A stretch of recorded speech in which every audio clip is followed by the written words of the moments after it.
Oh, what's up here? Beautiful. Mic check, mic check. Can you guys hear me? Am I too loud? Am I too quiet? We can get loud. We can make this loud. We're going to have some fun tonight. People are winning money, prizes, all type of stuff. So let's test it out. On the count of three, everybody make some noise. 1, 2, 3. That was all right. That was all right. We're going to try it again. All right? Can we do better? We're going to clap a lot. We have a giant drone. I feel like I'm in Honey, I Shrunk the Kids. All right? One more time. 1, 2, 3. Let's go. There we go. Much better. Thank you, thank you, thank you. My name is Alex Davis. I'm an instructor of Media and Communication in the College of Business and Humanities here at the University of Findlay, and I've been tasked with being the master of ceremonies here for this innovation competition. I'm not a master of anything, but I'll do my best tonight. So thank you everyone for coming and attending. We appreciate you. We've got 3 beautiful, great judges over here. We've got one over here to our left, Sherry Garner-Brumbaugh, CEO and president of Garner Trucking. Sitting next to her is President of HK Chevrolet and Family of Dealerships, Ryan Winkle. And number 3 is Kyle Frisch, commercial lender, First National Bank of Pandora. So hopefully these students can make you guys smile. I feel like I'm on Shark Tank right now. Do you guys? Who would you guys say that you guys are? Are you Damon, Mark, Robert, Kevin, Mr. Wonderful? Mr. Wonderful for sure. How about you, Ryan? Kevin, all right, everyone, okay? Okay, all right, so you're just you. I'm nervous now. All right, guys, so we'll start things off. We have a speech on from Sherry Brumbaugh about why this competition is important to her and her family. So one more time, please give her a round of applause. Sure. All right. Can you hear me? Great, great. Thank you for the invitation this evening. I think this is year 6. I don't know. Kirby, I don't know. I think it's year 6 of the innovation competition, and it's great to be part of it. The underwriting, or the funds that are going to go for our scholarships, have been developed from the Vern Garner Entrepreneurial Endowment that was established by my father, Vern Garner, who was a trustee here at University of Findlay a few years ago. I followed those footsteps for a little while as a trustee, but I just wanted to take a minute to tell you about Garner Trucking, Vern Garner, the true entrepreneur. This is one of our trucks back in, the early 70s. I called it my dad's leisure suit Larry phase. And there he is with his truck, and we were very innovative at that time with putting Garner on the side of the truck and in our marketing efforts. Garner started, again, my father was the true entrepreneur. I'm in business. I work in the business. I'm a second generation. I'm a teacher by trade, but a trucker by heritage, I say. I have my degrees in education and worked in the business as you do if you're part of a family business. You work in the business growing up. I mowed the lawn at 14-year-old. I washed the trucks at 15, 16, 17 years old when I was in high school. But I was a band geek. I loved band. I wanted to be a music teacher, and off to The Ohio State University I went. My dad couldn't understand why I would want to do that, but certainly I was one of 3 girls, and both my parents supported our ambitions. But Dad started, he was a graduate from Wayne High School, Montgomery High School, which is Wayne, Ohio, in 1955. He was an 18-year-old, very ambitious young man. Even in his high school days, they owned a grocery store. His parents owned a grocery store in the big town of Wayne that had, at the time, 3 grocery stores, if you can imagine. There weren't the Walmarts, there weren't the big box stores. You went to your hometown grocery store, and they had a grocery store, and he worked in that grocery store, and he was adamant he was not going to work there the rest of his life. He wanted to do something different. He met my mom in high school. My mom was a sophomore at Portage High School, a little high school just out of side of Wayne. They were she was 2 years his younger, and so he graduated from high school. And at 1955, as many of his fellow classmates and friends, they went off to work in factories. If you can think back, in 1955, it was a booming economy. He went to work for Libby Owens up in Rossford, Ohio, where they made windshields for the Big Three in Detroit. So he was on the line as a factory worker. And his motivation was he wanted to buy a Chevrolet. That was his ambition, because he was driving his parents' DeSoto, which was so uncool to take his best girl out on a date in 1955 in his parents' DeSoto. So he wanted to buy a Chevrolet, and so off to work he went. And waited for my mother to graduate from high school. And in those 2 years or 3 years that he worked in the factory at Libby Owens, he got laid off. He kept getting laid off. And every time he would get laid off, that dream was to get that Chevrolet. He had to work for it. He would do anything. He'd work at a local gas station back in the days where they used to check the oil, check the gas, wash your windshield, right? I'm sure most of you don't remember those days. But that's what he did. He was a serviceman, and he would change oil, and he'd work. And by early morning, he would drive bus for the local school bus. He would do the route at the end. And along the way, he picked up trucking, and he would drive a truck, and he would spread lime in Wood County. And after a while, he got laid off, and he would go right to the trucking. There was always something to do in trucking. There was always something to do in agriculture. There was work to do working the land or doing something in that regard. So after about 6 or 7 times of getting laid off, he took the leap, and he said, I'm just going to go into this trucking thing full time. And he started spreading lime in Wood County. It's not the trucks as you see here. It evolved into that. You can go into a couple next slides if you want to. And you can advance the slides. I think he's reading this. You can advance the next slide. There you go. There's Mom and Dad and our newer truck. But that one truck, it was one truck that he took that truck, he went to his banker, and he said, I need $600 to buy a truck. It was a used truck. It wasn't a new truck. I need $600 wouldn't even fuel our trucks today. $600, and the banker said, give me that $600, Vern, but if you miss one payment, put it on a payment, $20 a month, you miss one payment, and I'm going to take that truck. He said, all right, I'll do it. And so he paid off that truck, and he bought another truck. And that was his dream. That was his dream. It started with one truck and 2 trucks, and it turned into 5 trucks. And today we have close to 100 trucks. So we are here domiciled in Findlay, Ohio. He moved his young bride to Hancock County back in 1960 with that one truck. He got a contract with Landmark, which is now Legacy Farmers, but back in the day it was Landmark. They heard of this young guy over in Wood County that was spreading lime, and they contracted him to come to Hancock County, because if you know anything about Hancock County, we have lots of clay. And lime breaks that down, gives it nutrients and things like that. So we still, to this day, spread a little bit of lime in some of our fields.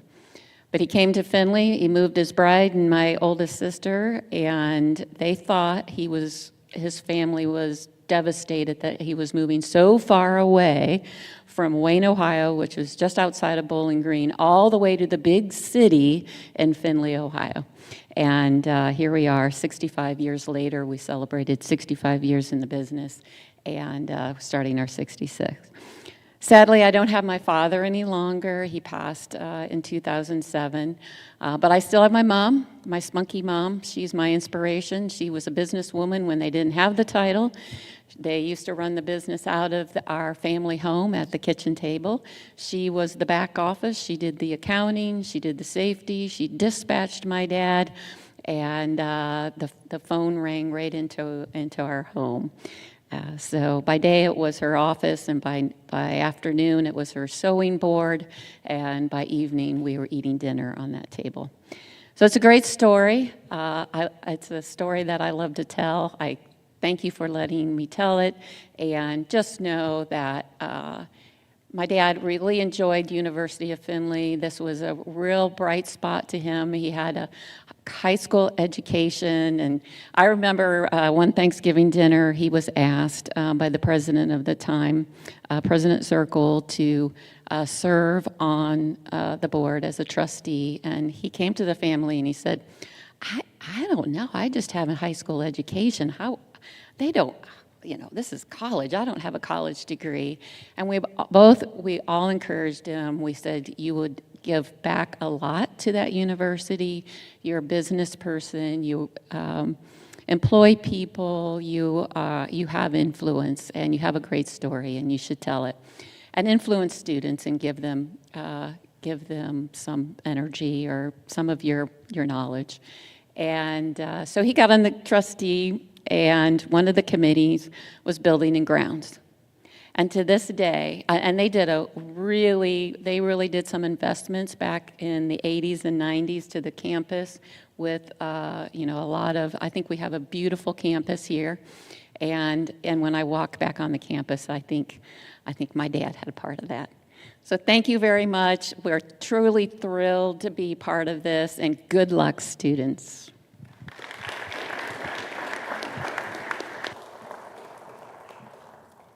Sherry, thank you so much. Son, she said that she used to wash semi-trucks, so this weekend you could wash my car? Okay, yeah, something tells me that wasn't going to happen. We'll work on it for sure. So a quick review of the process tonight, everyone. Each presenter will have 4 minutes to present their idea to the judges, and then the judges will have 4 minutes to ask questions to each speaker. We'll have a short intermission between each category so the judges can complete their judging score sheets. So speakers, it should be known that there will be a bell ring if you hit that 4, just like that. Yep, for sure. Yeah, so you don't want to hit that 4-minute marker. I bet you guys will be good, though. So we don't want to hear that. And then if order of events, as far as that goes, first, the finalist in the innovative idea will take place. Then we will have the finalists present in the student and business category. And once the competitors are finished, we will have a short intermission. And during that time, please feel free to get snacks, drinks provided, and enjoy the presentation. So first up is the innovative idea category. It's a lot of eyes going on here. And this comes by way of Sam Durstein. He's a junior and a graphic design major. His inspiration for entering this competition, he says, was my graphic design capstone passion project, which was to take a step further. And this competition is a great way to get feedback from judges to see if this passion project could realistically become a successful business. So without further ado, let's give it up for Sam Durstein.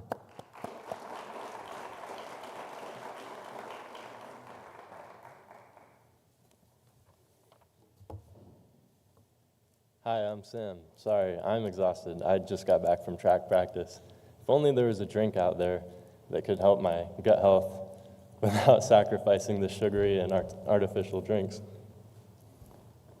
So, Tempo Tea actually started as a capstone project, like he mentioned, and this was for my graphic design class. It stemmed from an idea that I had during a time where I was doing 2 jobs in the summer and training for cross country. And during that period, I ended up with a stomach ulcer and had to go to the hospital. And during my recovery period, a friend recommended to me kombucha to help with my gut health because it's a fermented drink and it's known for its probiotics. And it's also very popular within the running community. And so what makes Tempo Tea original and unique is its functional ingredients, like I have honey, chicory root, L-theanine, ashwagandha, ginger, things like that, and berries, of course, to help it make it unique to runners, because traditional kombuchas, while they're good for just health gurus and healthy individuals in general, it only promotes health for the gut, and Tempo Tea does much more than that. Here's some of my process work. On the left here, you have my sketches, and I was just trying to come up with something that resonates with the running community. And I ended up going with these 2 runners doing a baton handoff, because not only does it establish that it's a drink for runners, but it also gives a sense of community and partnership, which I think is important for the brand as I work with runners. And then on the right, you have the bottle and some of my packaging. Here is one of the labels. This is for PR Peach. On the left, you have all the nutritional facts and information, as well as the recycling information. In the center is my logo, and I used a stopwatch-style font, again, to resonate with the running community. My slogan is "Recover Your Mind and Body," and at the bottom is the flavor. On the right, there's 3 categories: mind, gut, and recovery. In each category, I explain the different ingredients that go into that and how they help in that area. Here's some of my promotional items. I have my stickers on the left, and then on the right is a mock-up tent, which I plan to bring to track meets, cross-country meets, marathons, in order to engage directly in the running community, meet runners, start partnerships, and also sell my product. Here's the cost analysis. On the left, I have all the ingredients as well as packaging, kitchen rental, overhead costs, and the total cost per bottle is $2.60.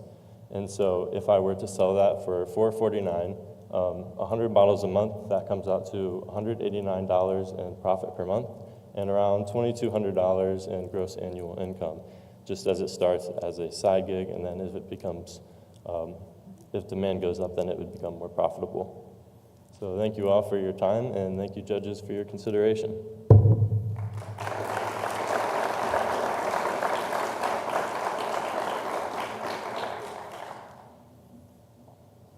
Thank you very much. Appreciate the presentation, and I did get an opportunity to read your business plan in advance of the meeting, the presentation tonight.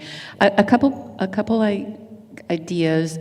Have you done any field testing with the product at all? So I was very early in this process. I have made kombucha in the past, and my friends have tested it and tried it themselves, and it's turned out well so far, but to make it actually tempo tea, I would need the L-theanine, ashwagandha, and chicory root, which are things that I would kind of need to order in bulk, so that's something I'm currently working on in order to make it a real product, yeah.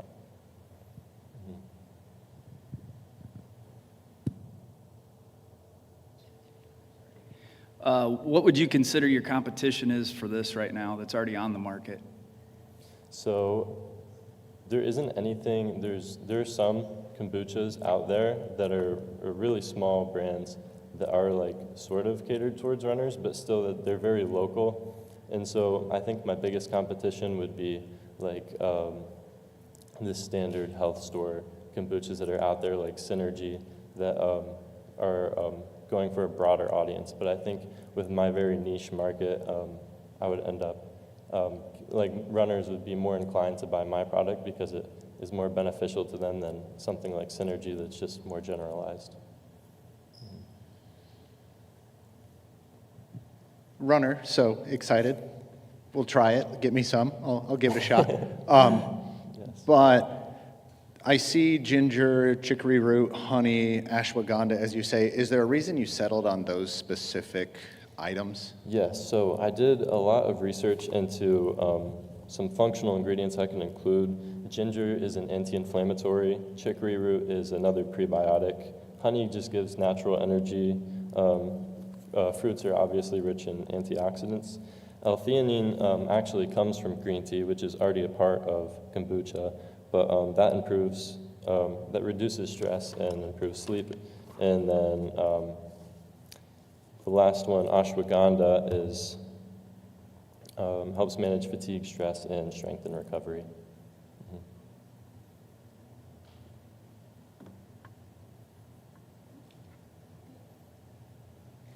Oh, I have one question. Yeah. Does it taste good? Yeah, so to me it does. Kombucha is definitely an acquired taste, and that's why I decided to really just focus in on making my market runners, because I know it's already very popular amongst runners, but like I know I've given it to my mom before, and she does not like kombucha, so it's like, yeah, it's fermented, so it is an acquired taste, but I think it's good, yeah.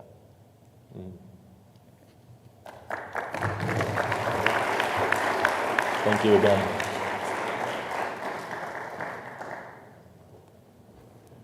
Great job, Sam. Great job. Great job. It is an acquired taste. If you like it, though, you'll like it. Yeah, for sure. Well, I haven't had his, but if you like kombucha, I would assume, for sure. Next up is an individual who I currently have the pleasure of having in class, and I've got a story about this individual, but I won't share it just yet because I don't want to give away any of their what they're doing up here, but I'll share it after. This individual is a business management major. His inspiration is his best friend's dad, who owns a business in the behavior correction field. Let's give it up for Amari Felder.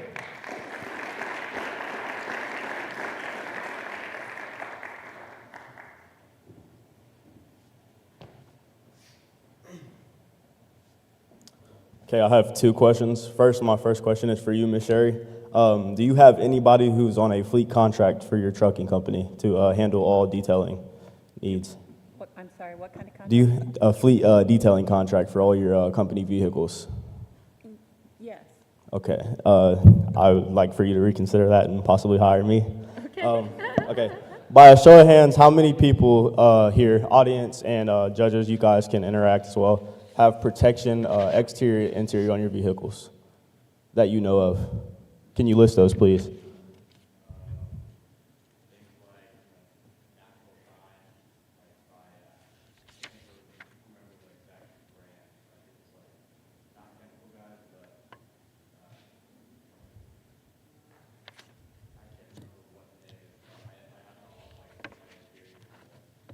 Okay, sweet. Okay, my name is Amari Felder. I started Jewel City Customs in 2024 as a side hustle, and I'm looking to go full-time within the next year. We're located on the brinks of the Ohio River. Huntington, West Virginia, Ironton, Ohio, Ashland, Kentucky are all three cities that we service. So what do? We do vinyl wrapping, PPF, paint protection film installation, LED lighting installation. We also do a wide variety of things as ceramic coating, paint enhancement gloss, exterior, interior detailing as well. So your problem versus our solution. You guys are busy at work, I assume, yes or no? Okay, so everything that we do is mobile. We pull up to the job site, we pull up to your professional meeting, workplace, and we install everything mobily. You guys are, I assume, pretty busy individuals. We do lighting, mobile. We do interior, exterior detailing, mobile. Vinyl wrapping, mobile. Paint protection, mobile. Everything is mobile through us. So our target market and profitability. So our target market is anywhere from 75,000 to 255,000 or 250,000 income target for luxury vehicle owners, performance car owners, sport car owners, and key cities that we were looking to target within the next 2 to 3 years are Charleston, South Carolina, Charlotte, North Carolina, and Savannah, Georgia, which we are looking to target high-end clients with very nice vehicles so that we can offer their services and enhance the just ultimate car condition. So there's a very high demand in West Virginia, Kentucky, and Ohio with high-performance vehicles. We are a area that has over 365,000 residents, more high-end than low-end clientele. So we service pretty much PPF, tinting, and wrapping so far right now, but we're looking to get into exterior detailing and interior detailing as well. So our growth strategy, year one, we're looking to really just set a foundation, get our name out there, and really dominate our area as far as, getting our feet wet in the community, becoming a brand name in our area, and really developing, Jewel City Customs as the ultimate go-to car shop. We're looking to extend paint protection as always, because your car is your investment. What is the point in buying a $60,000, $70,000 car if you're not going to spend $200, $300 to get an exterior, interior detail, right? So our revenue to scale is $750K to $1 million to $1.5 million by pivoting to high ticket, which is wrap and PPF packages. Then we want to expand to 5 to 8 staff members and team members to handle all of the clientele within our area. And then coming summer 2026, this is our goal. We're in the process of having 2 more vehicles with vinyl wrapped with this logo on there to service Ironton, Ashland, and Huntington, West Virginia. Thank you, guys.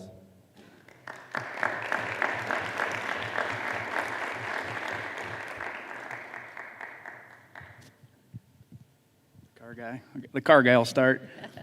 First problem is that looks like a Ford pickup, so we're going to have to do something about that. So I'll just try not to talk too long on this just because this is kind of my wheelhouse. But the first question would be is how do you plan on staffing as you scale up? So we're looking at young, motivated individuals. So a lot of what our core values is, you obviously have to love cars. That's one of the things that I really pride myself on. And, you know, young individuals, high school kids coming straight out of high school looking to make money, you know, not really going into the college route and want to get in a trade or something like that, they can have a side job as for us. And then, you know, we extend our staff roles as far as that goes. Okay. So we've dealt with a company at one of our stores that does something similar. Yeah. And what we really like about it is it's convenient. They show up, they clean the cars, they take care of all the hassle, they take care of the staffing, they take care of the products, you know, all of that. We just give them cars, they do their thing, and they're done. So I think targeting dealerships is going to be your bread and butter because it's going to be consistent work versus going door to door. But the drawback to dealerships is you're going to scale up really fast because people are going to, you know, like when we went on board, we gave them all the cars. They went from no cars to all the cars. Right. And that's a high turnover position. That's why dealerships don't like to mess with details or recons, as we call it, Yeah. because it's entry-level positions in most cases. It's, no offense, but it's young people coming into the world, as we call it, and they come in, they either like it and they stick a little bit, or they do something else, or they don't like it, or they move on. I mean, it's just like it can be a constant churning of people.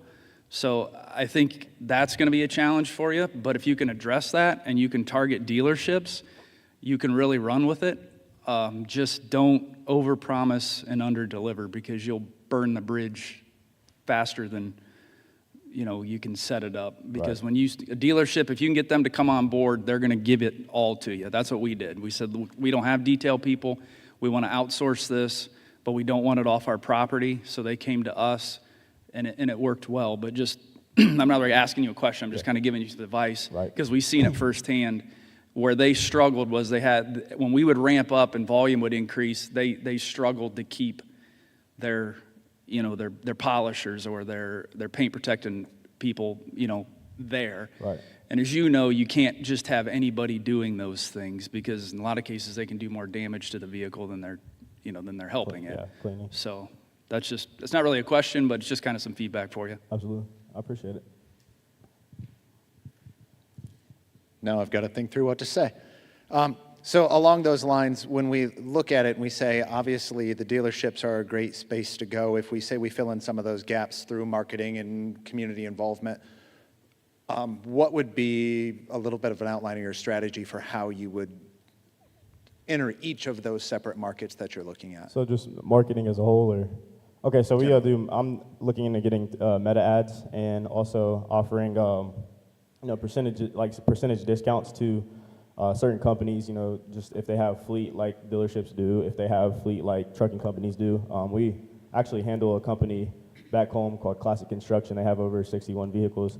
I literally just went in, knocked on their main office door, said, hey, this is who I am. I offer exterior, interior detailing, and secure the job that way. And then also we looking to partner with Xfinity, which is also they have multiple fleets in the area. So just word of mouth. And then as far as meta ads go and business to business relationships with owners in the area, just communication is everything, things like that goes. So Thank you.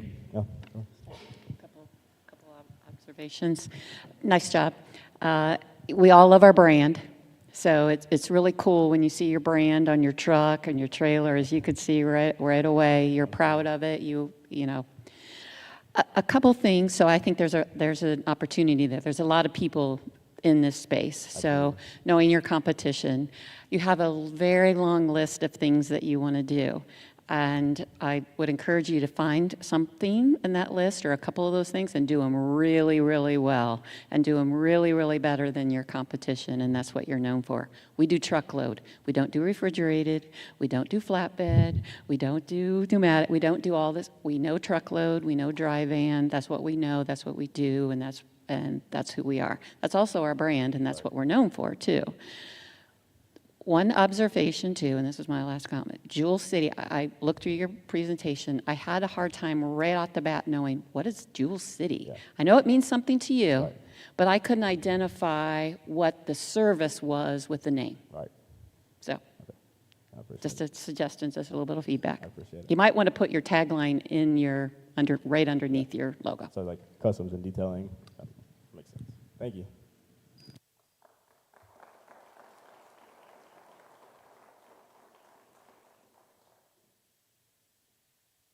How come we didn't ring the bell for Ryan? Ryan was talking, this is a whole podcast. Man, I'm kidding. It's all love. I promise it's love. It's love. It's love. Keep talking. I enjoyed it. I was learning for sure. So yeah, quick story. This is the first, I'm going to talk for 4 minutes now. I'm just kidding. Not going to happen. Real quick. This is my first week of class this semester, January 7th, and I was targeted by Amari. I don't think I'm your target demographic, but maybe I am. Regardless, came in, he's like, I know what kind of car you drive, Alex. And I'm like, oh no, who are you? Maybe I don't want you in my class. Cancel. Couldn't do that though. He's like, well, this is why. And he gave me, there's the bell right there. I've already talked for 45 seconds. He's like, gave me his card. He's like, so I do detailing. I'm like, got you. Now I haven't opted in because I have a 7-year-old and a 111-pound Rottweiler. But someday, yes. So he's already on it. Shout out to Amari. Now next up, I think that was like a minute 15. Next up is sophomore in business administration with a marketing emphasis major with a minor in entrepreneur. That's a whole lot. Can we run that back? Sophomore business administration marketing emphasis major with a minor in entrepreneurship. That's a whole lot. Her name is Michaela Oman. Before we get there, what inspired her to enter the innovation competition was seeing how much dedication Dr. Treadway puts into it. She truly pours her blood, sweat, and tears into building her business and making this event meaningful for us. Watching her constantly do her best to help us grow and achieve our goals. Her passion and belief in us made her want to believe in our own ideas and be a part of something bigger. Can we go ahead and give a round of applause for Dr. Treadway right now? There we go. There we go. Michaela's goal is to one day be able to give back to the community and organizations that raised me. Without further ado, let's give it up for Michaela.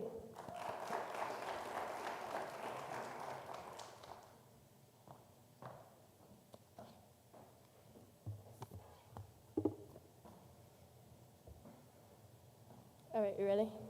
All right, Hydro relaunch. Get back on every time. Oh, there's a clicker. Okay, good. So our mission is to make tubing safer, easier, and more fun with simple solutions that help riders get back on quickly. Our goal is to become a trusted, well-known brand in the water sport industry through our unique solutions that improve the lake experience. So why are we different? We are solving problems that most companies overlook. So our business organization is we are going to be set up as a sole member LLC based in Ohio. So our target market, there's a picture up there. Our boaters, families, young adults who enjoy tubing, 15 to 50,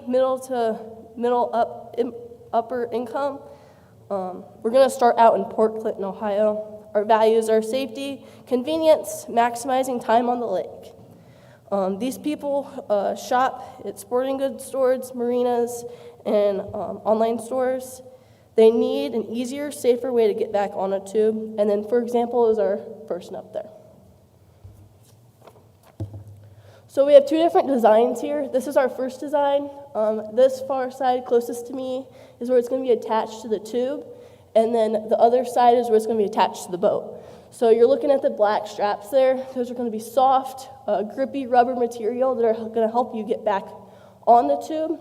So it's going to be 65 feet long. So this is what is also going to be connecting the tube to the boat as well.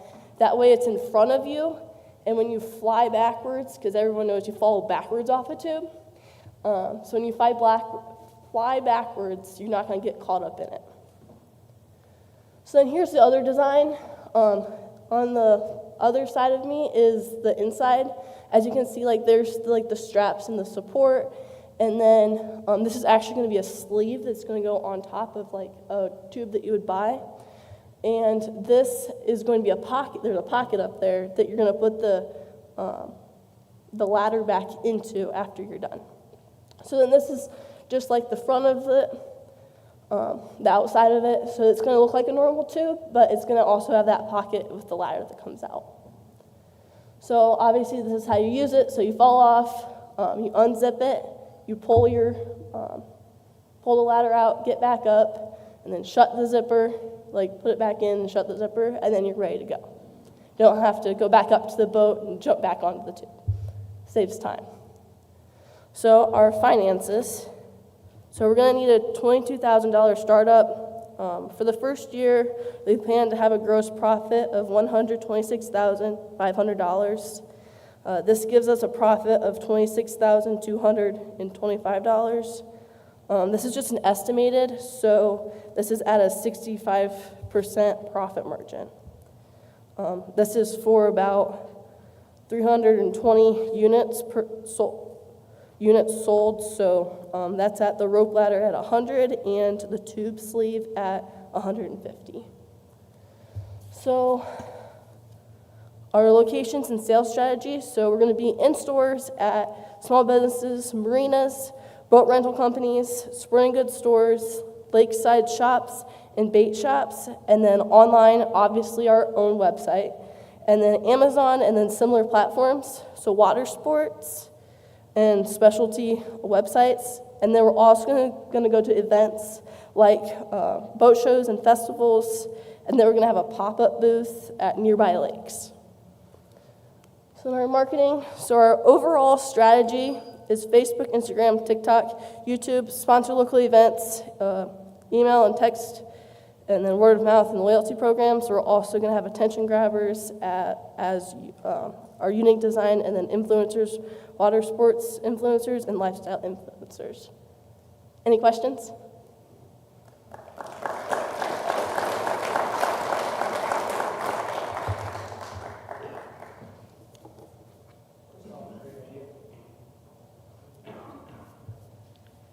Can you hear me? Yeah. So great idea. I think just looking at it, I would almost say your target market is a little too old for what I think this would be perfect for. Because when I think of like my nephews going out and tubing and things like that, those are those perfect ones where they get thrown from the tube and they want to get back up, and we really have to bring them back in, bring the tube in. But that's a really great idea for that. My question to you is, seeing this idea, I've never seen this before, but I don't do a lot of tubing. What competition do you have out in the market in this space? So we just currently have like the generic brands. We don't have anything that's really targeted towards the helping getting back up part. So realistically, we basically have a market that's, yes, it's taken, but it's not unique enough. And to your other comment, I think that a lot of those younger kids have like an adult or somebody older on there with them. So realistically, yeah, it's for them, but they're not going to be able to, go out and buy that themselves. And that was going to be my follow-up question, is how easy it is to get that ladder out. So Yeah, it should be decently easy, but. I think it's a great idea. I do also see it more of a kids thing. I have 3 young kids. One's not so young anymore, but 2 that still are. And at the lake, we make it a experience to watch them try to get back up on the tube, but they get pissed real fast. So I think there's some value to that, to gear it more towards kids. The first question I had, though, quick, was you have 2 designs. One, the ladder is out in front, and the other, the ladder is in the back. So on the front design ladder, does that not cause a lot of water spray in the face of the people riding the tube? Well, realistically, so it's going to have that water resistant, I lost my words. It's going to be water resistant, so it's not going to be any different than what you already have out there. Okay. Oh, that is a really good point. Okay. And then the other thing, quick, is there like safety? I'm just envisioning a ladder hanging off the back of an inner tube going down the lake is probably not the safest setup there if somebody falls off and gets a leg caught or something. Yes. So that's what the pocket's for. It's actually so that you can put the ladder away, and then you can zip it back up, and it'll be secured until the person that comes and wants to get back on it has to unzip it. Okay, so the key is the user has to put the ladder away, zip it back up, or Velcro it or whatever before. Yes. Okay.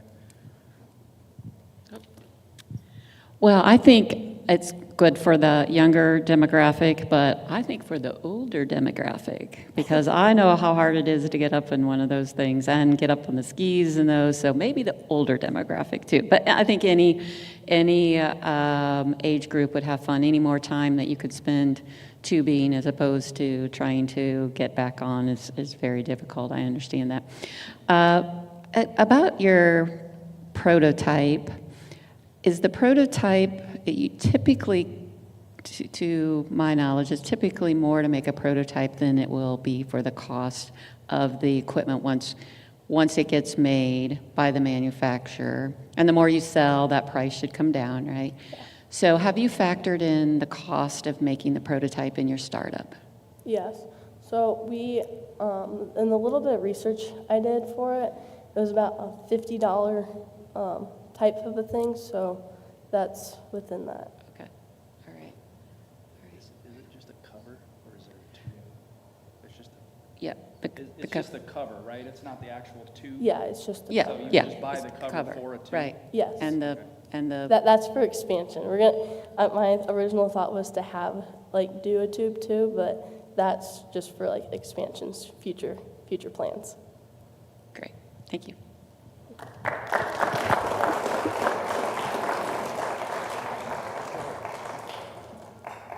Let's give it up for our first three, first three presenters, but the innovative idea presenters, Sam, Michaela, and Amari. One more time, please, and thank you. Great job, guys. Great job. For the next 10 minutes, we're gonna have intermission, so there are snacks and drinks available in the back. Feel free to talk amongst yourselves, enjoy yourself, and we will reconvene very shortly. There are winners to be had and money to be earned, so don't go too far.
still no judges.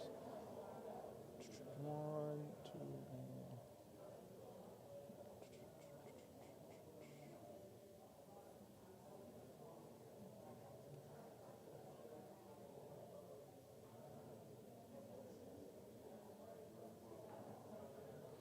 Guys, we'll go ahead and get started within the next couple minutes, so if you can, go ahead and find your seats, please and thank you.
You guys want to start without one of the judges? Would that, I don't know if that'd be helpful or be a con to you. I don't know.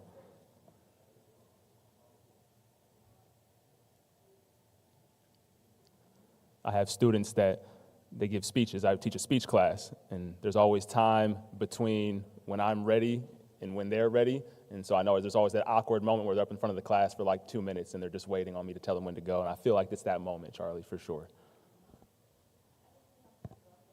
Sorry? We could do that for sure. I think he'd be all right. Yeah, he'd be okay.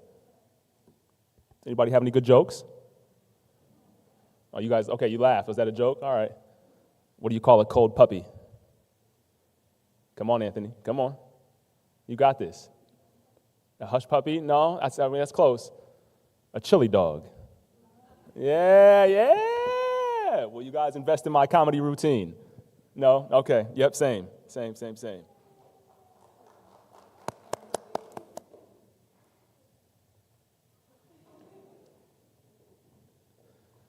All right, I think we've got everyone that we need. So this next category is going to be the Student in Business category, and we're going to start out with Sam Dolan. He's a freshman with a Business Administration Finance major. His goal is starting precision aerial solutions. Oh, that makes sense now. Okay, is to build a strong business that he can manage alongside his studies with the option to turn it into a career after graduation. Let's give it up for Sam Dolan.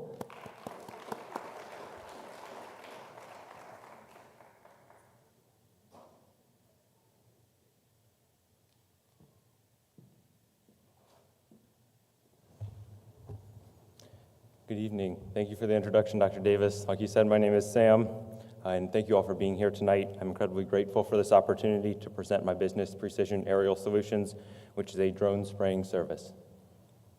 We are organized as a multi-member LLC. My business partner, Shane, and I each own 50%, and we provide aerial applications in the Lima-Findlay area and to some extent the greater Northwest Ohio region. We've gone through an almost 18-month-long process to become Federal Aviation Administration licensed to fly large agricultural drones, and we hold Department of Agriculture commercial applicators licenses.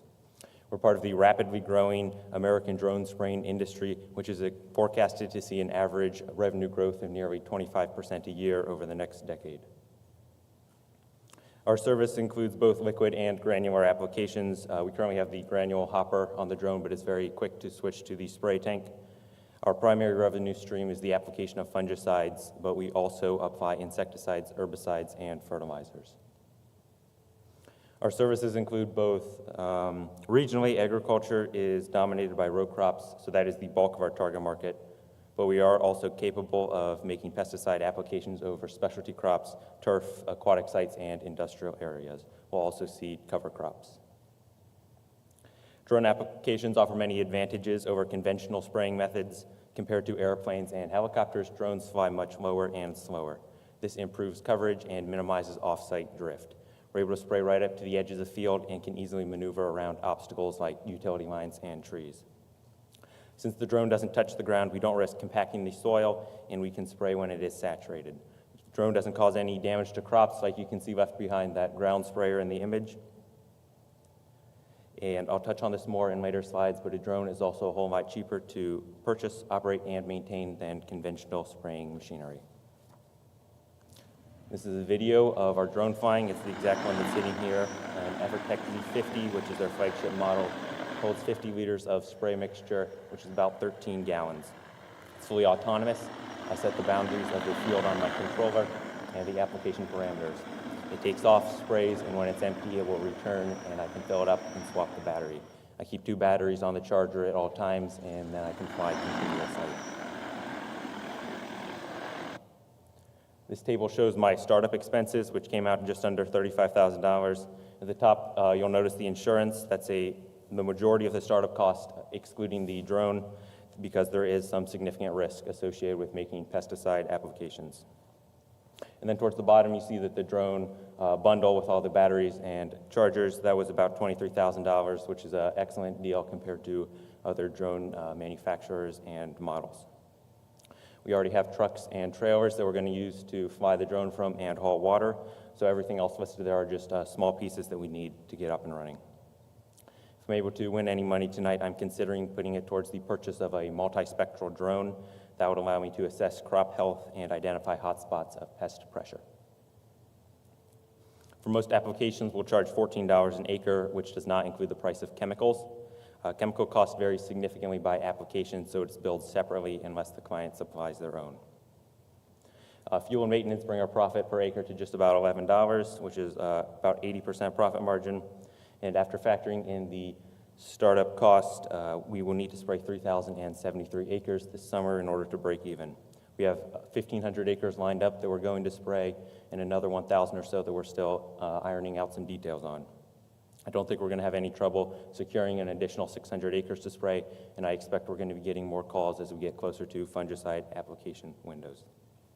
It would be great if we could get close to 8,000 to 10,000 acres to spray this year. That would keep us busy and provide us with capital for future expansion. I think I'm out of time. Thank you all so much. I'm happy to answer any questions.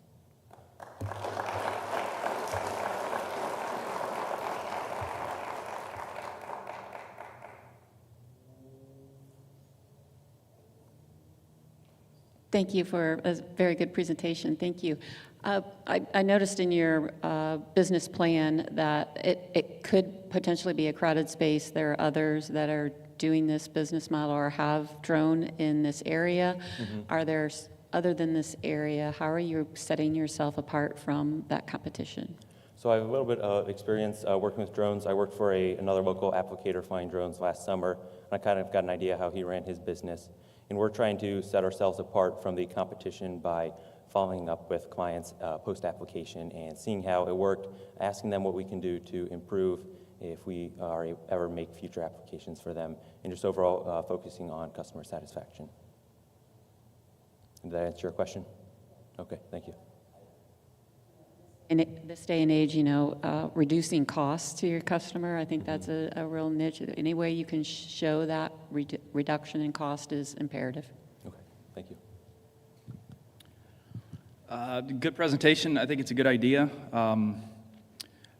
First question I would have is, how does your biggest competitor is your more traditional sprayers, right? Your ground, your Yes, I would ground say so. application sprayer, traditional style. So from a cost, if I'm a farmer, how does your application compare if on per acre basis, or We're trying, $14 is pretty competitive. A lot of similar applications, drone applications, maybe a little bit higher than that, and applications in general kind of in that price range. So it's pretty competitive. Is that what you're asking? so it's on par with the traditional? Yes. Mm-hmm. Okay. So I had a question. When you're looking at that and you say that your break even is somewhere around 3,000 acres, That's you're correct. hoping for about 8,000. What would be the maximum capacity that you would see yourself being able to take on I think currently? with this one drone, we could easily spray 15,000.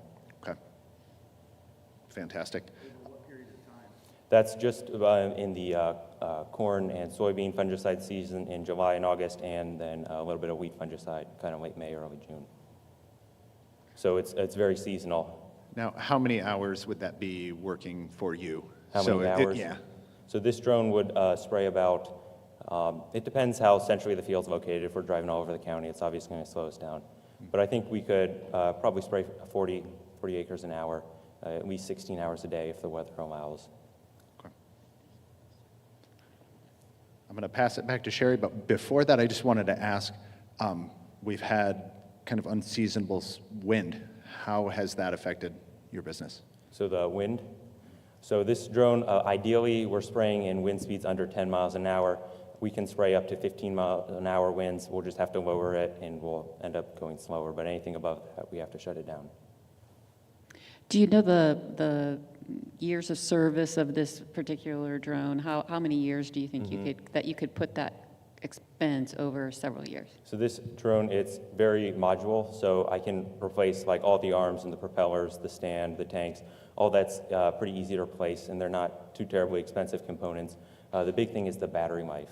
The batteries run about $2,500 each, and we have to have 3, and they might only last us 2 years, 20,000 acres or something like that. And then, as far as drone life goes, people haven't been doing this for that long, and some people are still flying drones that they have 30, 40,000 acres on, and we just haven't got to the point where they're falling apart yet. What's your biggest pushback? What's the biggest challenge you run into with farmers to get them to switch from the traditional way to this way?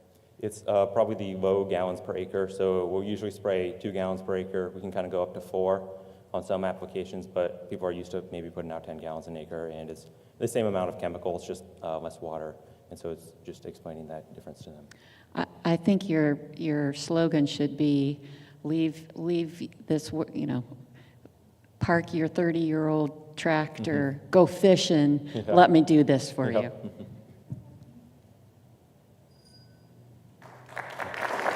Thank you.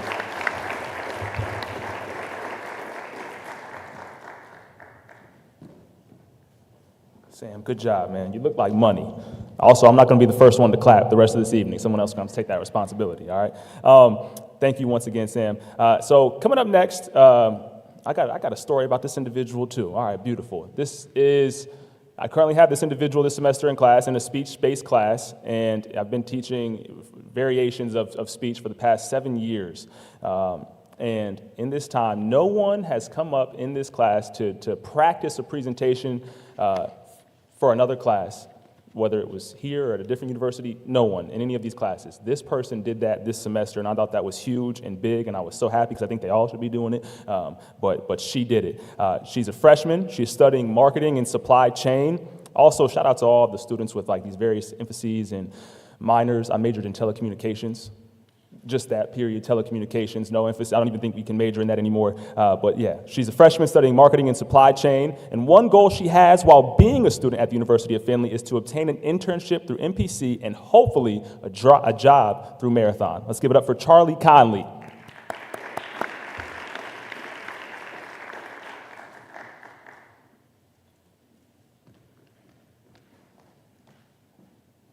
Wow, now I'm red after that. Well, what if I told you that the desserts that I make doesn't come with the guilt or the stress after eating them, but they make you healthy and nourish your body instead? Well, that's why I created No Crumbs. Hi everyone, my name is Charlie Conley and I'm the founder of No Crumbs. I founded it in 2023 and it is a home-based bakery in Cary. I have fulfilled orders from a small cake that feeds 2 to a large party that fed up to 500 people. Now, what's my main motto? Quality over quantity. I am more focused on the quality of my ingredients that go into my business rather than producing orders. Now, what makes me different and what sets me apart from others? Well, it's my clean and unprocessed ingredients. I want to create a bakery with unprocessed, better-for-you ingredients that nourish your body. And I've noticed a lack of clean and unhealthy balances throughout the restaurant industry or just industry with food in general. So supporting evidence, so why organic and unprocessed? Well, there is a huge reason behind it, and that's because there's fewer additives, preservatives, and artificial ingredients, so it's overall better for your health. And one thing is it's easier to digest, it's easier on our bodies and overall health, and it supports a cleaner and more transparent eating. So you know what you're eating when you're having my desserts. Now, I know this will be a hit because I have done market research that has shown in 2023 this type of diet or culture will become into play. Now, trends and market insights. So clean eating is a rising trend. I know you guys have all watched the Super Bowl. One main commercial was Poppy. It's a new health soda, and it's all the craze. So that's similar to this. I'm putting that into my desserts, making it healthy and better for you. Now, up here, I just have some of the studies that support my evidence. So in the bottom right, there's market research, and there's studies from Harvard Health supporting all of my evidence. So, since I'm home-based, what will it look like in 5 to 10 years when I graduate and want to become more public? Well, I want to obtain an LLC and invest in more commercial-grade products to help promote more desserts and creations. I also want to open up classes for special occasions and collaborate with local businesses. As you can see, there's 2 girls enjoying a little dinner and baking night with some wine. So one great example would be is to collaborate with Finley Brewing Company so you can have a wine and dine night while in the back of my bakery. I want to offer some of my creations at other locations. If any of you guys have been to Coffee Amici, you can see that they have a lot of home-based bakeries and little treats, and that's something easy that I can do to promote awareness and to get word to mouth. So what is my due diligence and what are some legal requirements? Well, it's pretty simple. I have to follow the Ohio Food Cottage laws. Now, there's 2 categories. There's low risk and there's high risk. I follow between the low risk, meaning cookies, cupcakes, brownies, stuff that doesn't need to be refrigerated. Now, there's high risk where I do need a license and I have to follow the Ohio Food Safety Rules, which is an inspection that I have to have through my kitchen, but I don't do cheesecake, custards, or pies or jellies. That's just not really my forte personally. But I have to also follow labeling and food safety rules, meaning that all my stuff has to be packaged when giving it out and ingredients on my labels. Now, I can legally sell from my home with no sales cap, meaning that if I make $50,000 under this, I don't have to report it or it does not to be taxed. So, my financial awareness. I broke it down pretty simply. So my 2025 gross profit was about $3,000, and overall I invested $1,000 into my company, meaning that's packaging, ingredients, any kind of instruments that I use to make my product. So I had a 305 return on investment. So my product markup, it's pretty simple, and I also explain this to my customers when they buy from me, and it kind of helps break it down a little bit. So that's 100% labor, 100% profit, and 100% ingredient cost. Now, up in the top right, you can see that there's a simplified breakdown of my brown butter chocolate chip cookie, which is my most ordered dessert. So as you can see that it is $30, but it only takes under $15 to make. However, flour costs $8, but I get 66 cents per batch that I make, so I'm ultimately saving money. Now, how do I know what goes into my pockets and what goes back into my business? It's really simple. It's called the 60-40 rule. So 60% of what I earn, so let's take from the 30, ultimately about 20%, so $20 goes into my pocket, 40% goes back in my business where I invest and order like more packaging or ingredients. So is No Crumbs a profitable business? Yes. After I graduate, I hope to obtain an LLC and a storefront bakery, expand my menu, and build a stronger brand presence locally. Thank you so much, and there is some of my contact information, and we're excited.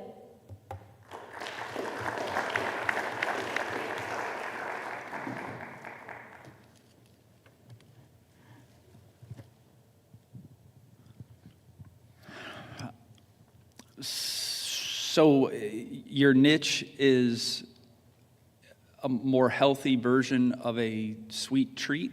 Correct, yes. So not really like a healthier version, so I'm not substituting like maple syrup for sugar. It's organic and unprocessed, so it means it's, one example is, so my flour, I use organic all-purpose flour. So if you go to Dollar General and buy a bag of flour, it's usually bleached and it goes through a system where they shock it to make it look whiter. And I don't want that in my ingredients. I want it to be all natural and focused on the real thing rather than, you know, stuff that is making our bodies and harming our bodies 10 years down the line.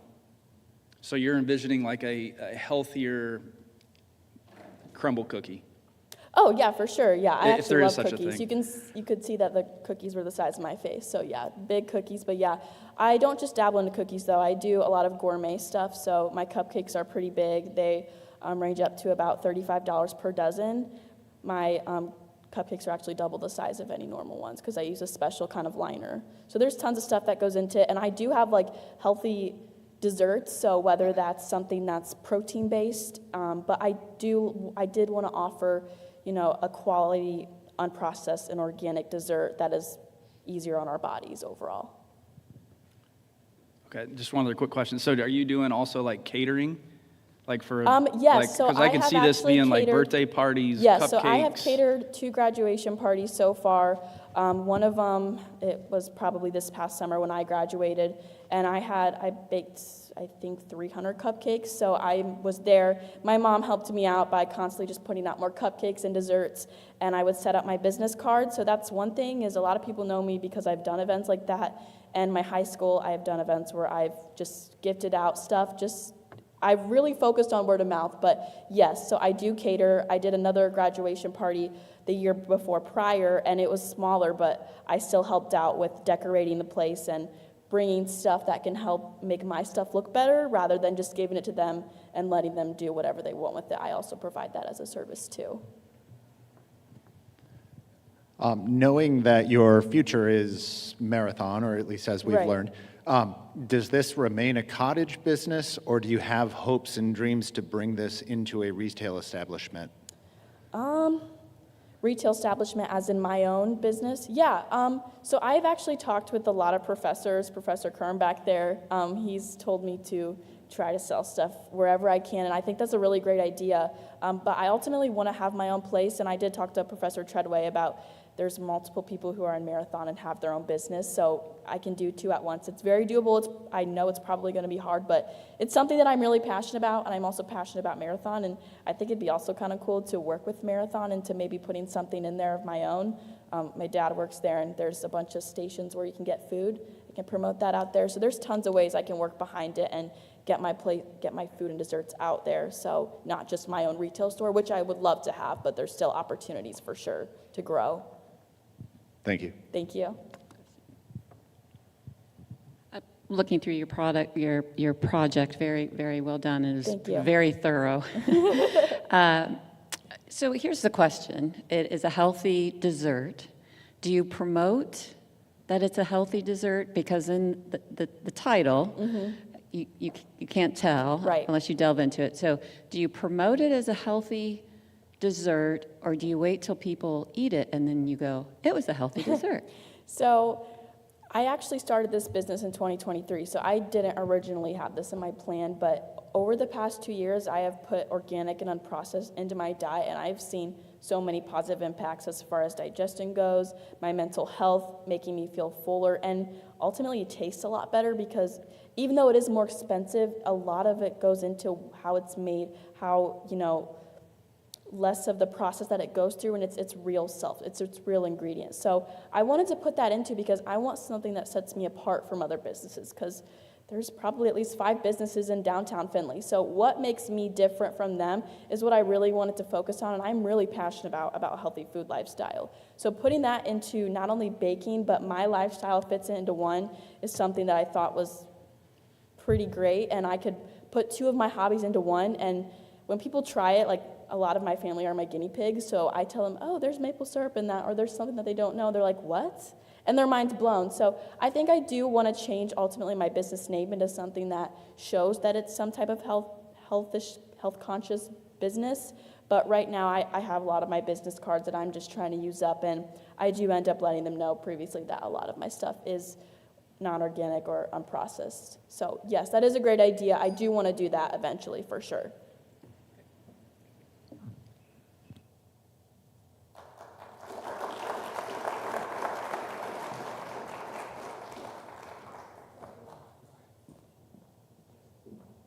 See, I was testing you guys there. It took a couple seconds for the first clap. Man, great job, Charlie, great job. Now my son's going to tell me that every cookie is healthy and my household is ruined.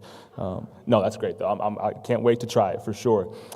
Next up, this is our final presenter in the Student in Business category. He's a junior majoring in finance. His hero is his Lord and Savior, Jesus Christ. Come on now, won't he do it? Yes, he will. Give it up for Stephen Kane.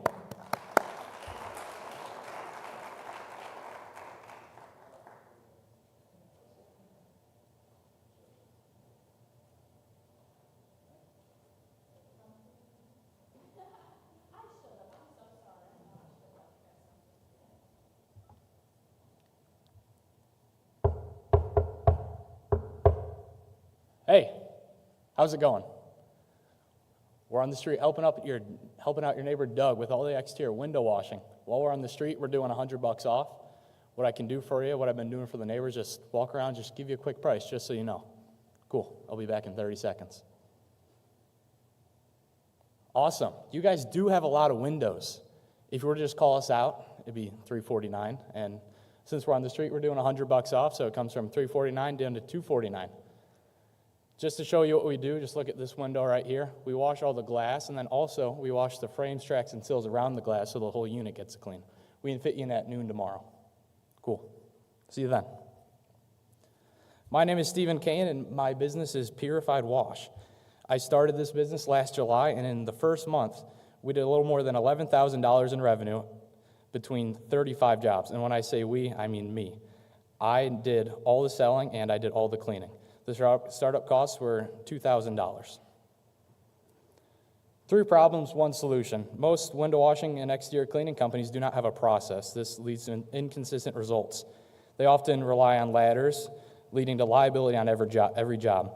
And their cleans are short-lasting because they do not wash the frames, tracks, and sills around the window, so the dirt comes from the tracks and sills back onto the window. My solution is the 3-step system that I created.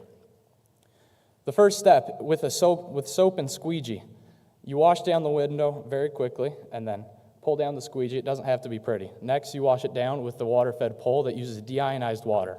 If you wash a window with just regular water, there's going to get minerals on the window, and that's what leaves the spots.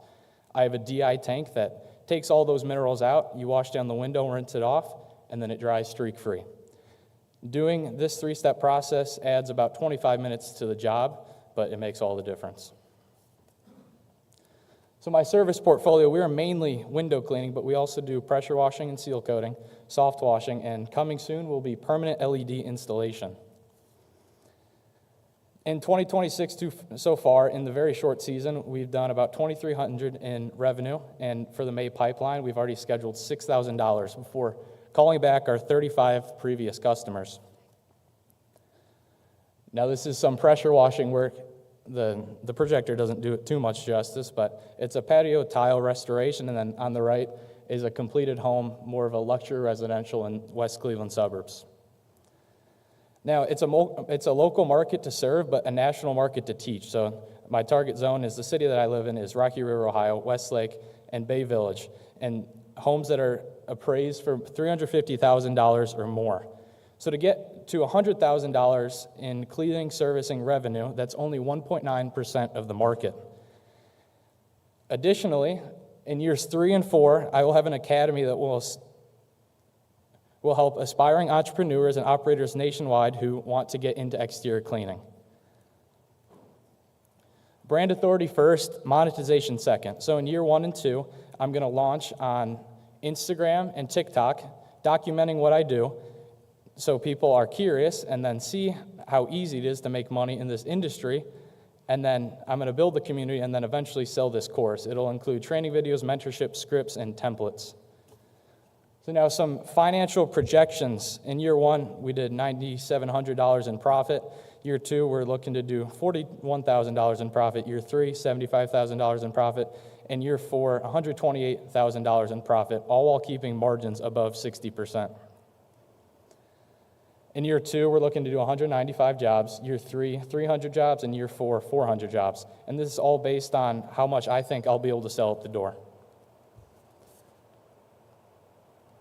And our social mission is built in. 2% of every job goes to Water Wells for Africa, giving communities access to clean water. This is not the primary reason, but 66% of consumers pay more for social impact brands. My name's Stephen Kane, and on behalf of Purified Wash, I'd like to thank you for your time.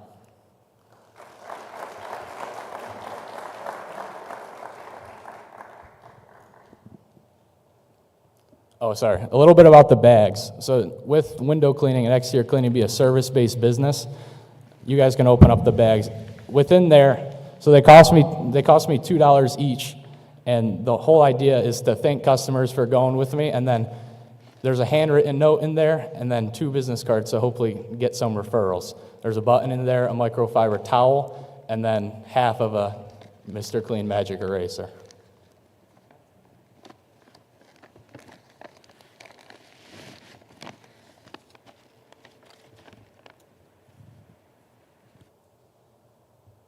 Nicely done. Good presentation and good business plan. And I can see that you're highly motivated and passionate about washing windows. I think that's a niche that a lot of people, don't have a passion for. So thank you for that. It's a service. I think it's something that is needed and something that it appears to be, you're very good at it. You've found a way to make money at it. So that's always a level of entrepreneurship that's good. That's why you do it. You want to make money. So my question would be, where do you see yourself scaling up and trying to door to door? And there's a market that may not be that customer may not be on that social media. So going door to door, that takes time. What else would you do marketing to get a different demographic? Yeah, great question. So this first year, I did all the door-to-door and then cleaned all the windows. So then I'm hiring a technician, so I'll focus on all the door-to-door, be able to hit, my goal is to hit all 16,000 homes this summer. I'm going to be on my horse the whole summer, but also at nighttime, I'm planning on making meta ads and Google ads. I have a Google business profile where I get some of my leads from. People just look me up, and since I do have 5 stars, they'll just call me there. So yeah, online ads between Meta and Google ads. And then door hangers too. I just purchased 2,500 door hangers, so while I'm going out on the doors, someone doesn't answer, there's a line who we say we're helping out. It just helps with some credibility. So like, we're helping out your neighbor Doug. I'll write down Doug on the paper, put it on their door hanger. It's $75 off before we leave at the end of the week. And then also, I just purchased 100-yard signs, so they're going to go on a lot of street corners and then in customers' yard for maybe a week after I sell and do their job.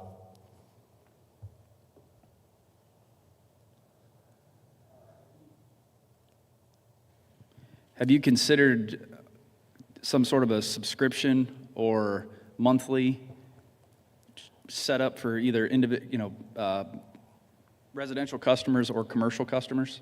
Yeah, so it's funny you ask that. I am looking to shift that. I sold my first one when I was home from break. And the way it works is we apply a protective coat on the windows, and then we guarantee maintenance for those 6 months. So it was a house in Rocky River. We did their first time clean for $299. So that was collected, and then it's $49 a month, and it's a biannual service. So we clean their windows twice a year, and then we apply the protective coat on all of the windows. And then if there's any dirt that gets on the windows between then, we'll come up and touch them. That's what we're guaranteeing.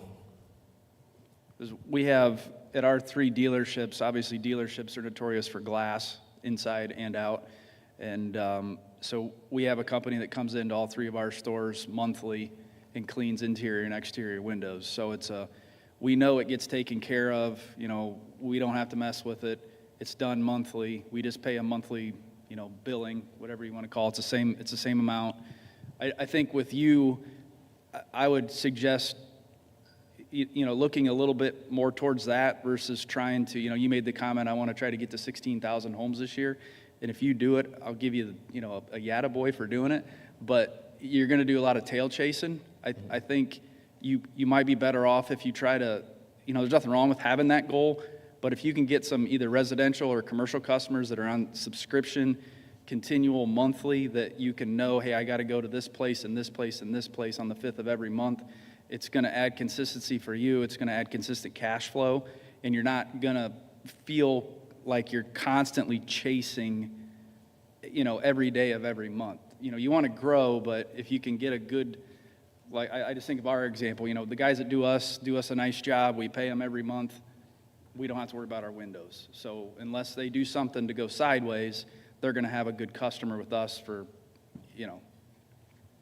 we quit using glass or something else happens. So, just maybe something to think about. That's a great point. Thank you. My question's around the deionized water. So you said it takes another 25 minutes approximately for a job. How does that impact your competitive scale with people around, with other competitors? So if you're taking more time and you're giving more, how much does that change your price point? And then how do you show that to the client? Well, yeah, so our price points, it's roughly the same. 25 minutes if I'm paying a technician $20 to $25 an hour. Yep. That's really $10, whatever that comes out to be. So a little bit about window cleaning. The older generation of window cleaners, they only use mop and squeegee. So it's very hard to get all the frames, tracks, and sills around the window if you just use the mop and squeegee. The new generation is only using water-fed poles. But the problem with only using water-fed poles, sometimes if there's a little more dirt on the window, it stays and it leaves some spots. So I'm putting both of those together. It'll clean any glass, and it'll do a very good job. It'll ensure that. So I started off just using water-fed pole, but I wasn't getting the results that I wanted. Like 80% of the windows would be good, but putting these two together, I've had customers saying it's the best they've ever seen their windows since they first bought them. Thank you.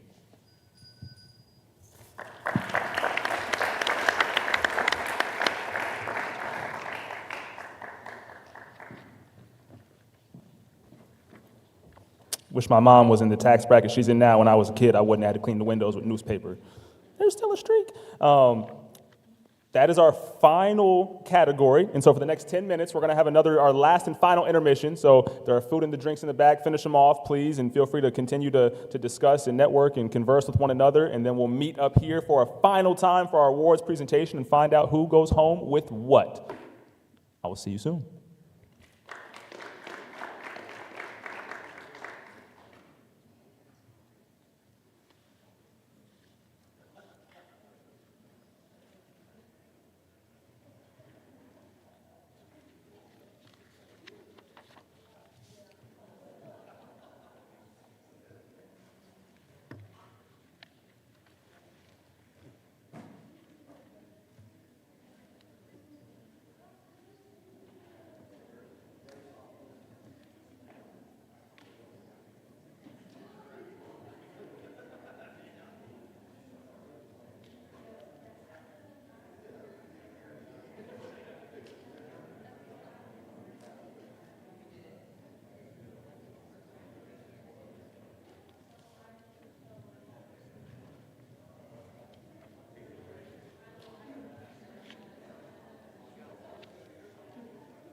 You all can keep eating and talking and having fun. You're gonna see me delivering some gifts because all of the individuals, including Professor Dr. Alex Davis and the judges, they all volunteered to do this. So you don't have to sit back down, but you're gonna see me delivering some not so great, but awesome gifts. But make sure you thank the judges and the MC and those that are helping out ancillary.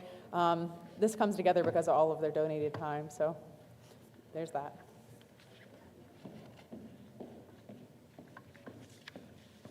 It's like awesome, but not really. Thank you. Yeah, those come from awkward literary.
Gosh, all kinds of gifts tonight. Get cleaning supplies. Thank you for your time and everything. I mean, beyond the time.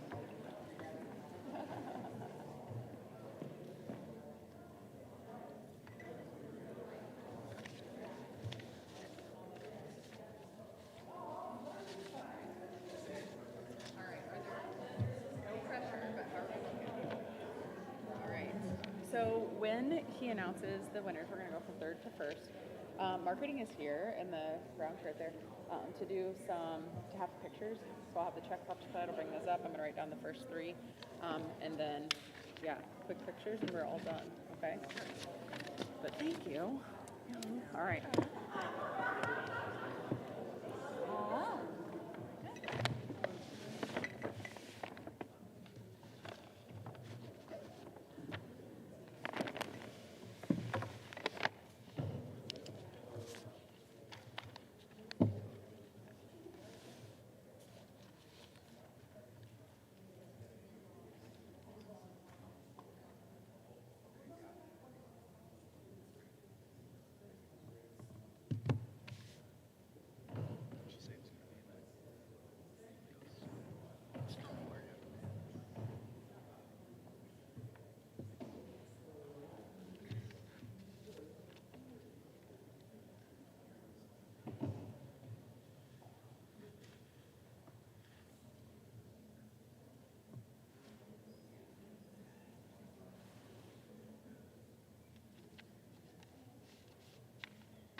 All right, if anyone's in the hallway, bring it back in. We are getting ready to announce the winners. So we got everybody here. 1, 2, 3. Who am I missing? Nope, everybody's here. All right, cool. We're good. Before we do this, can we give a round of applause for the judges? Thank you all so much. Thank you. And then secondly, man, it's tough to get up here and not only in front of judges, but an entire audience and, you know, an audience online. So can we give it up for all contestants, please, and thank you.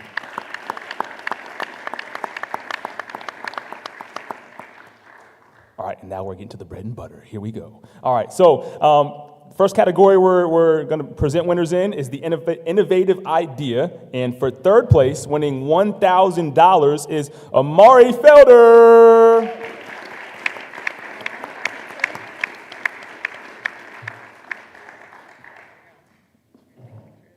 Do the judges want to come up? That would be great if you could. Not that you have to, but. Yes, please.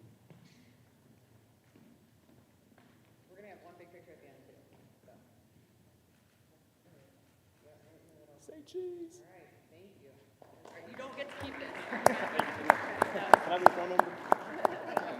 Yeah, I'll get with you.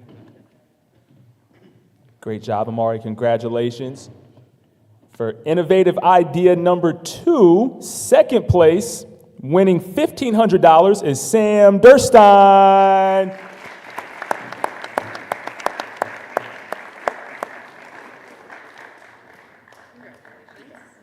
You don't get to keep the check. I'm so sorry.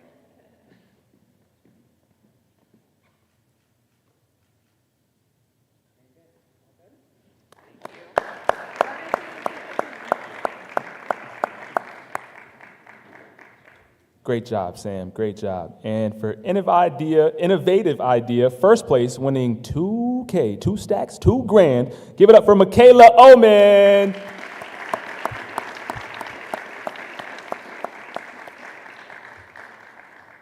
Congratulations. Thanks for the shout out, too. Blood, sweat, and tears.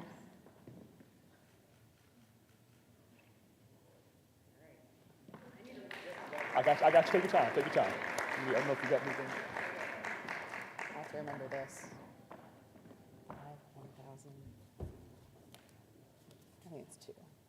5, 1,000, 3. 5,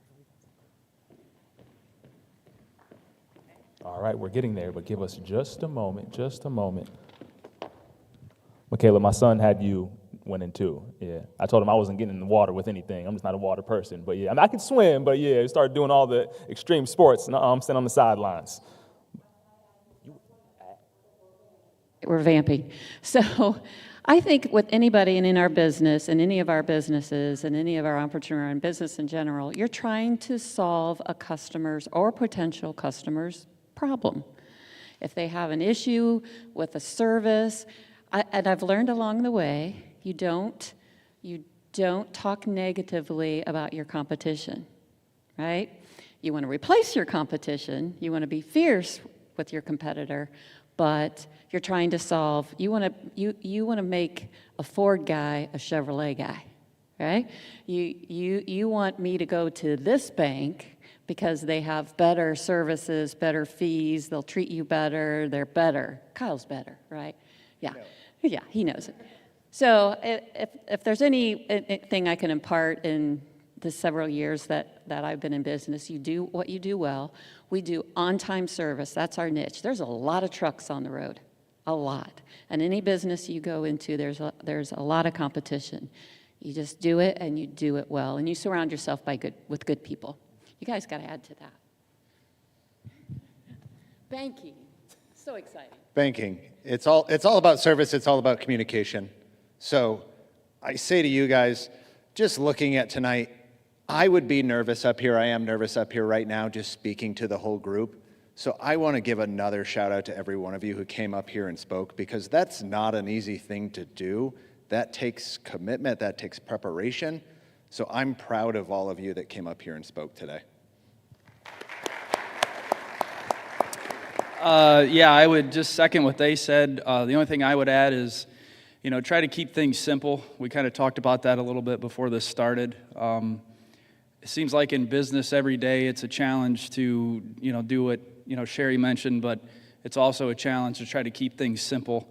There's always the greatest next service that you should buy, or the next subscription that you need to do your business, and you guys deal with this just as much as we do. And at the end of the day, it's taking care of customers. having a service or product that the customer wants, and then just working your ass off to do it better than the rest of the guys that do it. So, keep the ambition. I love the ambition from everybody that's doing this. That's where it starts. You're already ahead of the game. As you can see, there's not as many students here as there is students at Findlay. So you guys are ahead. Just work your butts off, but just try to keep it simple, because your head gets spinning too fast and then you lose your direction. So.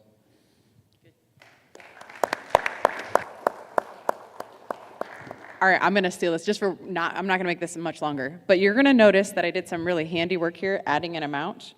So a couple years ago, is Professor Kern still here?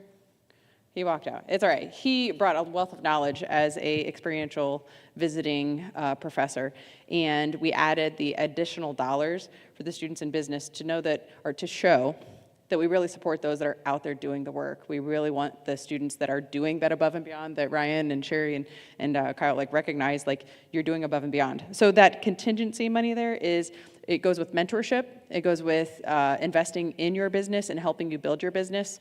So the initial amount stays the same, and then throughout the next year, that amount that is additionally available to you as a student in business is our way to support you through mentorship, through making sure that you're making those decisions based on having support here at the university. We have a lot of resources, we have mentors that are out in the community, and we really appreciate the students who are coming forward. We feel like they're kind of hiding, and we really appreciate. We want to know we're here to support you. So that's what that additional amount is. So without further ado, all yours. All right, thank you, Dr. Treadway. Student in business, third place, winning $1,000 with an additional $500 available with business support and expense submission to entrepreneurship mentors, goes to Charlie Conley.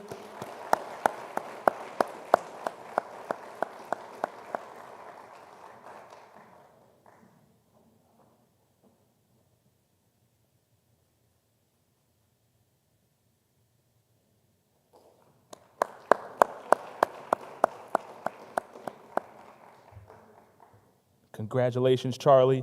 Student in business, second place, winning $1,500 with an additional $1,000 available with business support and expense submission to entrepreneurship mentors, goes to Stephen Kane.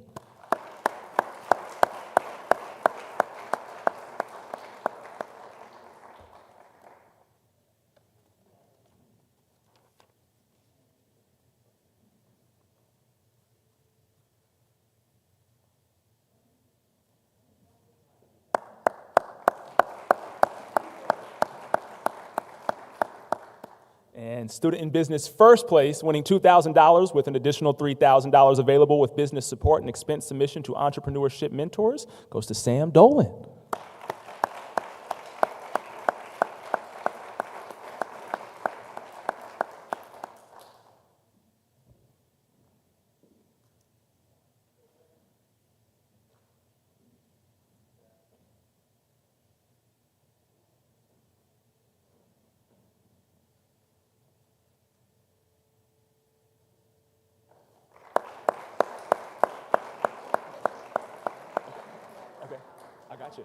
All right, copy. Can we real quick before you leave, can we get a picture with all the winners back up on stage with the judges as well? We're going to do one more photo with the entire family. Come on up, all winners.